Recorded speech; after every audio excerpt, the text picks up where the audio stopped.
লেগে আমি একটা অ্যাপস ইনস্টল করছিলাম, ওই অ্যাপস এর লেগে এখন আমার ক্যামেরা দেখা যায় না, বুঝছো নি? তে আমি তোমরারে ক্লাসটা রেকর্ড করে দিলাম আর দূর স্টার্ট রেকর্ড। আজকে কমাই লাগানো রে ফাটানো আমরা আজকে আমরা কালকের থেকে মানে কালকের পরের দিন থেকে আমরা ক্লাস হইব রিডিং এর।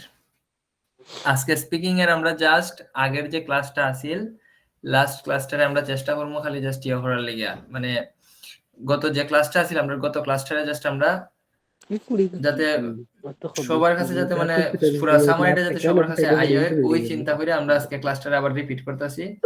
এমনিতে মূলত সব ওকে। কম্পিউটার বেস তো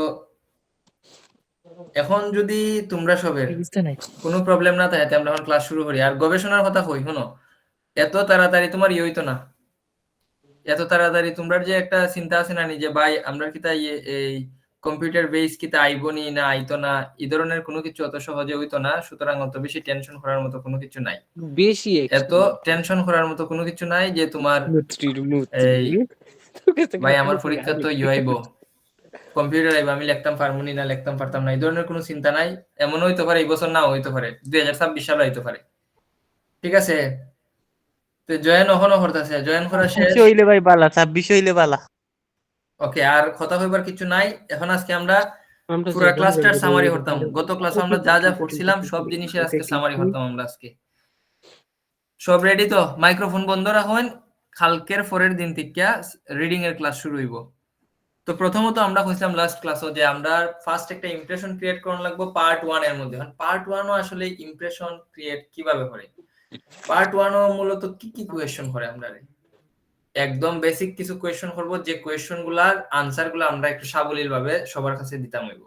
এখন দেখা গেল কিটা যে নরমালি আমরা যেভাবে শুরু করি, যখন আমরা কেউ জিজ্ঞাসা যে তোমার নামটা কিটা, আমরা নামটা কই, কেউ জিজ্ঞাসা যে ফুল নেম, এসে দেখো দুই একজনের মাইক্রোফোন অন আছে অফ করে রাখি দিও, নাইলে ওই আপুর মতো দুঃখ প্রকাশ করবাই। মাইক্রোফোন অন হইলে আমার এখানে দেখা যায় আমি বাই বাইরে মুভ করে দিই, পরে আবার হবে ভাই আমি কালকে ক্লাসও ভাই কিছু দেখছি না।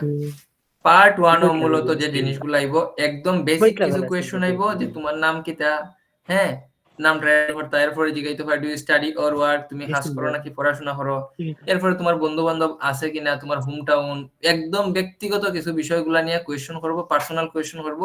আর এই কোয়েশ্চনগুলো কই থেকে করব সবগুলা তোমরা দেওয়া হইছে, জাস্ট আমরা কথা আছে যে আমরা আনসারগুলা কেমনে দিতাম পারি।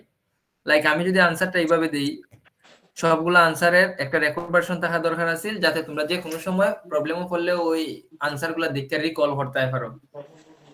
তো ধরো তোমার যদি কেউ জিজ্ঞাসা যে হোয়াটস ইউর নেম বা how may I address you, এই ধরনের কোয়েশ্চন যদি জিজ্ঞাসা may I know your full name please, এই ধরনের কোয়েশ্চন যদি জিজ্ঞাসা তখন তুমি আনসারটা দিবাই লাইক এরকম দিবাই যে myself Shubho Roy, you can simply call me শুভ।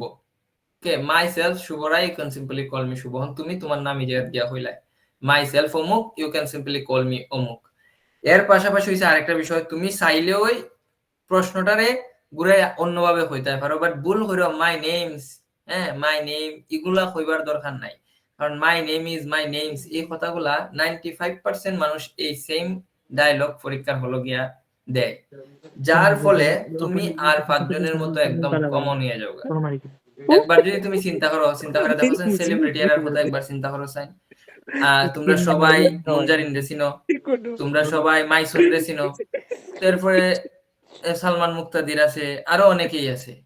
কেউ রে তোমরা কোনোদিন দেখছো নি কইতে যে my name is Munjarin, my name is Maisun, তোমরা কেউ শুনছো নি কোনোদিন? না ভাই। তাইলে তারা তো ইংলিশ শিখায় মানুষে, তারা ইংলিশ জানে। আমার প্রশ্ন হলো তারা কেন হয় না যে মাই নেম ইজ মুনজারিন? তারা কি জানে না যে মাই নেম ইজ মুনজারিন মানে আমার নাম আমার নাম মুনজারিন, এটা কি জানে না? জানার পরেও কেন হয় না? কারণ হইছে গিয়া কমন পিপল যেভাবে হইতেছে, আমি চাইতেছি নিজেরে একটু অন্যরকম উপস্থাপন করতে চাইতেছি যে না সবাই যাতে আমার দিকে অ্যাটেনশন দেয়। মনে আছে নি আমি অ্যাটেনশন কেমনে, মানে অ্যাটেনশন বিষয়টা কি, ফার্স্ট ইমপ্রেশন বিষয়টা কি, এটা কিন্তু আমি এর আগে একবার তোমরা কইছিলাম। তো এক্সামিনার পরীক্ষার হলো গিয়া দেখবা শত শত ছাত্র যাইবো পরীক্ষা দিবার লিগা, এক্সামিনার এতগুলা ক্যান্ডিডেটের মধ্যে তোমার ওই খেলে সে চুজ করতো, তোমার ওই খেলে তার ভালো লাগতো, তোমার ওই খেলে সে বেশি নাম্বার দিত। তুমি এমন কি কাম করে লাইছো যে তোমার বেশি নাম্বার দিতে হইব?